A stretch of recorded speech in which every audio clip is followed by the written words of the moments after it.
बागेश्वर धाम बोल रहा हूँ। मैं भगवान राम भक्त हनुमान जी को समर्पित मंदिर हूँ।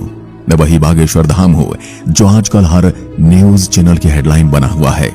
मैं अपने चमत्कारों की वजह से आए दिन सुर्खियां बटोर रहा हूँ। आजकल तो मेरे यहाँ पत्रकारों का मेला लगा हुआ है। आज मैं आपको मेरे से जुड़ी हर एक बात बताऊंगा। मेरे इतिहास के साथ साथ मेरे यहाँ विराजे हनुमान जी के चमत्कारों से भी पर्दा उठाऊंगा। मैं मध्य प्रदेश के छतरपुर जिले के गंज नामक ग्राम में स्थित हूँ।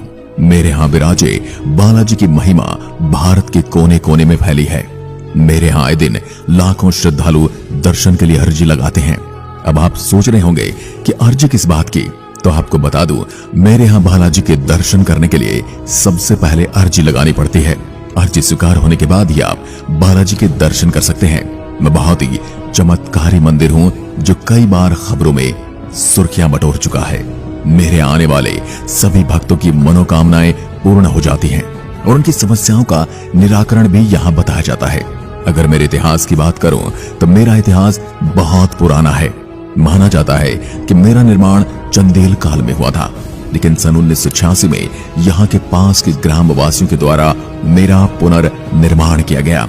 जिसके बाद इसी गांव के बाबा सेतुलाल गर्ग, जिन्होंने चित्रकूट से दीक्षा प्राप्त की थी, वहां पर गांव आए और फिर मेरे इस प्राचीन कालीन मंदिर में राम कथा कहने लगे। साथ ही साथ झाड़ फूंक का काम भी करने लगे। 1989 में बाबा राम सेतु जी ने मेरे यहाँ एक विशाल महायज्ञ का भी आयोजन करवाया था, जिसके पश्चात भगवान दास गर्ग मेरे यहाँ दरबार लगाने लगे थे। मेरा इतिहास यही खत्म नहीं हो जाता। सन 1996 में धीरेन्द्र कृष्ण शास्त्री के जन्म से ही मैं सुर्खियों में आने लगा था, लेकिन उस समय इतनी टेक्नोलॉजी नहीं थी जिसकी वजह से मेरी ख्याति जन जन तक पहुंच पाए। सन 1987 से लेकर 2015 तक भगवान दास गर्ग जी महाराज धाम पर दरबार लगाया करते थे और धीरेन्द्र कृष्ण शास्त्री जी ने अपना गुरु उनके दादाजी को माना। सन 2016 में धीरेन्द्र कृष्ण शास्त्री जी ने बागेश्वर धाम की डोर संभाली और महाराज ने अपने दादाजी के आशीर्वाद से मेरे यहाँ दिव्य दरबार लगाने लगे और सन 2017 में 108 कन्याओं का विवाह सम्मेलन करवाकर मेरे इतिहास में अलग भूमिका निभाई। धीरेन्द्र कृष्ण शास्त्री जी ने यहाँ दिव्य दरबार में अभी तक लाखों लोगों के मन की बात पर्ची पर लिखी है। यही मुझे एक अलग पहचान देती है। मेरी महिमा पूरे भारत भर में प्रसिद्ध है। यहाँ तक कि कई बार खबरों में भी मेरी महिमा का बखान किया गया है और आजकल तो सारे न्यूज चैनल को मेरे नाम लिए बिना नींद नहीं आती। मुझ में हनुमान जी की बालाजी स्वरूप की खूबसूरत प्रतिमा स्थापित है और वर्तमान में महाराज श्री धीरेन्द्र कृष्ण जी यहाँ के महाराज हैं।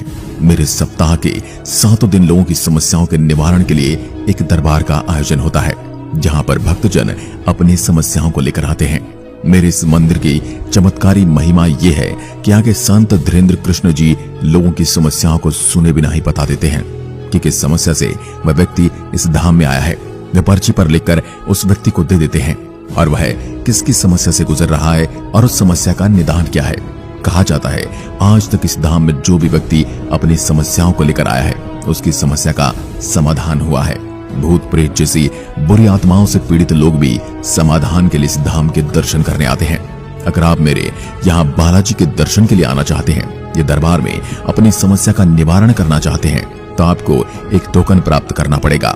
यह टोकन कैसे प्राप्त किया जाता है इसकी जानकारी मैं आपको अभी देता हूँ। जो भी लोग मेरे यहाँ दर्शन करने आना चाहते हैं उनके पास इस धाम का टोकन होना जरूरी है। टोकन उन्हीं लोगों को जारी किया जाता है जो मेरे आने के लिए अर्जी लगाते हैं। टोकन मेरे यहाँ की सेवा समिति की तरफ से निश्चित समय अवधि के अंतराल में ही वितरित किए जाते हैं। ऐसे में टोकन की समय अवधि क्या है इसे जानने के लिए मेरे यहाँ की आधिकारिक हेल्पलाइन नंबर 8120592237 है, जिस पर संपर्क करके भक्तजन टोकन की समय अवधि के बारे में जान सकते हैं। इसके अतिरिक्त आप स्वयं यहाँ आकर इसकी जानकारी ले सकते हैं। उसके बाद जो तिथि निर्धारित की गई है उस तिथि पर जाकर आप टोकन को प्राप्त कर सकते हैं, जिसके बाद आपकी अर्जी लग जाएगी। मेरे इस धाम के दर्शन के लिए जो टोकन दिए जाते हैं उसमें व्यक्ति की कुछ महत्वपूर्ण जानकारियां जैसे कि उसका नाम, पता और मोबाइल नंबर दर्ज होता है। इस टोकन के जरिए आपको बागेश्वर धाम के महाराज जी से मिलने का अवसर मिलता है, जहां पर आपको आपकी समस्या का समाधान मिल जाएगा। जो लोग छतरपुर जिले में नहीं रहते हैं या फिर किसी अन्य राज्य से हैं, ऐसे लोग चाहे तो घर बैठे बागेश्वर धाम के लिए अर्जी लगा सकते हैं। यहाँ तक कि उसकी प्रक्रिया की जानकारी स्वयं यहाँ के महाराज श्री धीरेन्द्र कृष्ण शास्त्री जी ने बताई है और मैं भी आपको बता देता हूँ। सबसे पहले तो मंगलवार के दिन एक लाल कपड़ा लें और उस कपड़े में नारियल को लपेटें।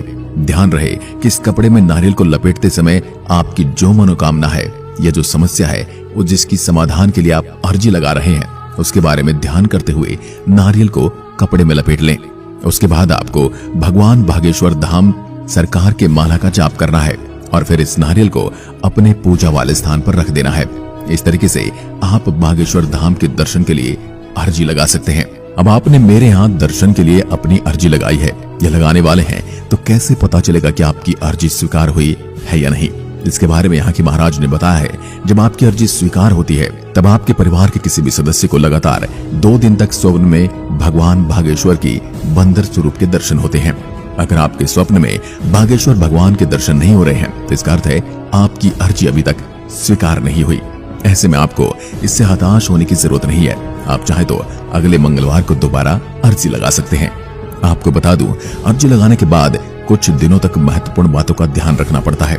यदि आप मेरे यहाँ के अर्जी लगाने वाले हैं या लगा चुके हैं तो इन बातों पर जरूर ध्यान दें। मेरे यहाँ के लिए अर्जी लगाने वाले लोगों को कुछ समय तक प्याज, लहसुन, मांस या मदिरा से परहेज करना पड़ता है, क्योंकि इस तरह के भोजन को तामसिक भोजन माना जाता है। यानी कि इस तरह के भोजन राक्षसों के भोजन होते हैं और भगवान हनुमान जी कभी नहीं चाहते कि उनके धाम आने वाले भक्त ऐसे तामसिक भोजन का सेवन करके आए। बागेश्वर धाम का अर्जी लगाने के 4 दिनों तक नियमित रूप से ब्रह्मचर्य का पालन करना चाहिए एवं बागेश्वर भगवान के मंत्रों का जाप करना चाहिए।